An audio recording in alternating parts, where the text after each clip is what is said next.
तो अभी ओबीसी समाज के लोग, उनको लगता है कि आरएसएस में काम कर रहे हैं, लेकिन जब उनके पद पे जाने की बात होती है तो उन्हें ये कहते हुए हटा दिया जाता है कि आप ब्राह्मण नहीं हैं। जब ये कहकर हटाया जाता है तो जागृत हो जाते हैं, तो आ जाते हैं। अभी हमारी पार्टी में तमाम आरएसएस के लोग साथ में आए हैं, ओबीसी समाज के, पाल समाज के 2-3 लोग आए, पटेल समाज के 2-3 लोग आए, मौर्य समाज के 2-3 लोग आए, जो बड़े हमारे साथ काम कर, जो 15-15 साल आरएसएस में रहे, जिन्होंने शादियाँ नहीं की आरएसएस में रह करके, वो मेरे साथ पार्टी में काम कर रहे हैं। सभी साथियों को जय भीम, जोहार, नमस्कार। साथियों, आज हमारे साथ हैं आम जनता पार्टी के माननीय हरि भाई पटेल जी। सर, बहुजन 85 चैनल में आपका स्वागत है।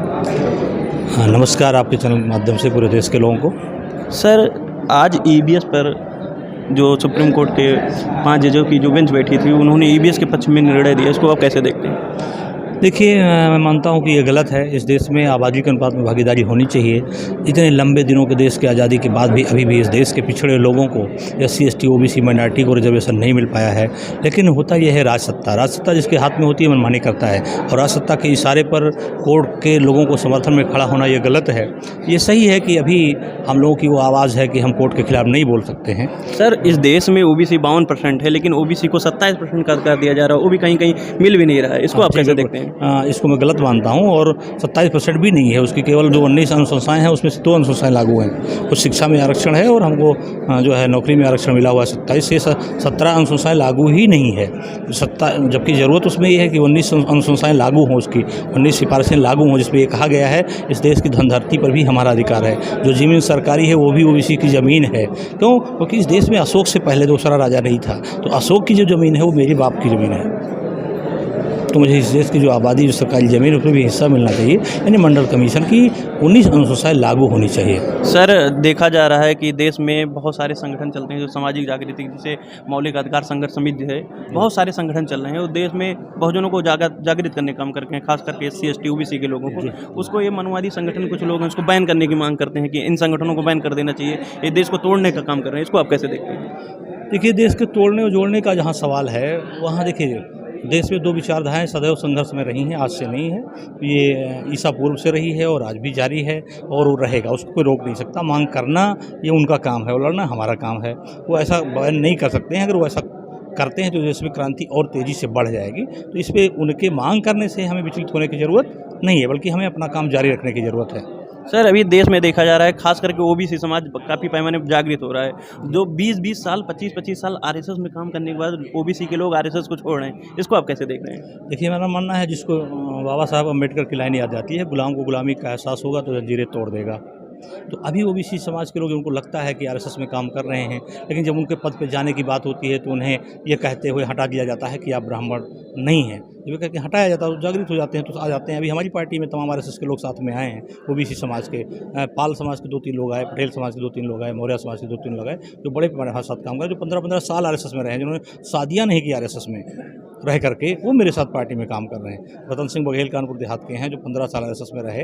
उनके साथ घटना घटी, उनसे कहा गया कि आप ब्रज प्रांत के संयोजक बनिए। जब उनका नाम गया तो उन्होंने कहा बन गए। जब वो बन गए तो किसी एक कन्नौज में उन्होंने कहा गया कि एक जिला कार्यवाह बना दीजिए। उन्होंने एक नाई समाज के व्यक्ति को कार्यवाह बना दिया। बाद में आरएसएस में कहा गया कि आपने नाई समाज को कैसे बना दिया? उन्होंने कहा काम वो अच्छा कर रहा था इसलिए मैंने बना दिया। जब ये बात आई तो उन्होंने कहा कि नहीं, आप नहीं समझ रहे हैं, आप तो बघेल हैं, आप ठाकुर हैं, किसी ठाकुर को बनाना चाहिए। तो तब उन्होंने कहा मैं ठाकुर नहीं हूँ, मैं बघेल हूँ, मैं गड़रिया हूँ। कहा जी, ये तो आरएसएस आपको जान नहीं पाया, आप गड़रिया हैं, तब आप ब्रज प्रांत के संयोजक कैसे हो गए? जब ये झटका लगा तो मेरे साथ आ गए। आज मेरी पार्टी के राष्ट्रीय संगठन मंत्री हैं। सर, इस देश में पीएफआई संगठन आप सुने होंगे, जिनमें आतंकवादी गतिविधियों में लीन पाया गया, उसको बैन कर दिया गया है। तो इस देश में जो आरएसएस को लेकर काफ़ी बहुजन संगठन है जो आरएसएस को बैन करने की मांग कर रहे हैं, और सरदार वल्लभ भाई पटेल ने आरएसएस को बैन भी किया था। इसको आप कैसे देखते हैं? 4 फरवरी 1948 को सरदार वल्लभ भाई पटेल ने आरएसएस को बैन किया था। बस आरएसएस को बैन से हटाने के लिए पंडित जवाहरलाल नेहरू ने काम किया था। आज बहुत सारे लोग कहते हैं कि कांग्रेस को आरएसएस ख़त्म कर रहा है, तो मैं कहता हूँ बहुत अच्छी बात है, उन्होंने ही जिंदा किया था इसलिए उनको ख़त्म कर रहे हैं। आरएसएस की एक सोच है वर्ण व्यवस्था की स्थापना, और पटेल की सोच थी कि संघ हो शराब मुक्त भारत। लेकिन मोहन भागवत जी कह रहे हैं, हाल ही में बयान उनका है कि इस देश से वर्ण व्यवस्था और जाति व्यवस्था खत्म कर देनी चाहिए। देखिए, वो तो घबराए हुए, उनको लगता है कि जागृति बढ़ रही है इसलिए से बयान दे करके कुछ लोगों को उसमें चमचा बनाना चाहिए, और अपने जो चमचागिरी कर रहे हैं एससी, एसटी, ओबीसी के लोग आरएसएस में, उनको एक जुबान दे रहे हैं कि कि तुम ये जाकर के लोगों के बीच में बोल दो ताकि तुम्हारे लोग तुम्हारे साथ जुड़ जाएं, उनको बोलने के लिए उन्होंने ऐसा किया हुआ है। इसके लिए उन्होंने पॉलिटिकल गेम खेलने के लिए भी देखिए पूरे भारत में ओबीसी की छोटी छोटी पार्टियों को 2-2 सीट दे करके चमचा बना रखा है। इसके लिए कांसीराम साहब की चमचा की किताब पढ़िए तो पता चल जाता है कि रास्ता क्या है। सर, नया संसद, नया संविधान, इसको आप कैसे देखते हैं? देश में मांग हो रही है कि नया संसद भवन बन रहा है तो उसके हिसाब से नया संविधान भी बनना चाहिए देश। देखिए, ये सर्वथा गलत है और ये कभी भी संभव ही नहीं है इस देश में कि नया संविधान भारतीय जनता पार्टी दे पाए। इसके पहले क्रांति हो जाएगी। ये केवल जो उनकी आवाज़ उठाना है कि आज जागृति हो रही है।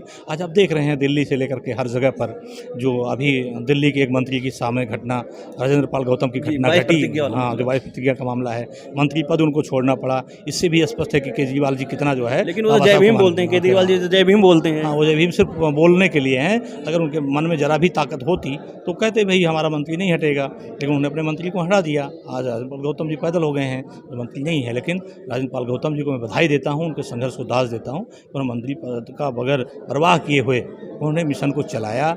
ऐसे बहुत सारे लोग। सर, आप लोग बीजेपी का बड़ा विरोध करते हैं, लेकिन बीजेपी ने भी हाल ही में देखा गया कि लगभग 25 मंत्री जो है उन्होंने राज्य मंत्री बनाए। इसको आप कैसे देखते हैं? उस कांसीराम साहब के शब्दों में उन्होंने चमचा बनाया है काम करने के लिए, समाज के लोगों को जोड़ने के लिए। तो चमचा पढ़ लेंगे वो ठीक हो जाएगा।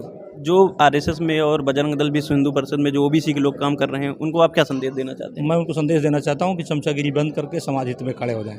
बहुत बहुत धन्यवाद। Thank you.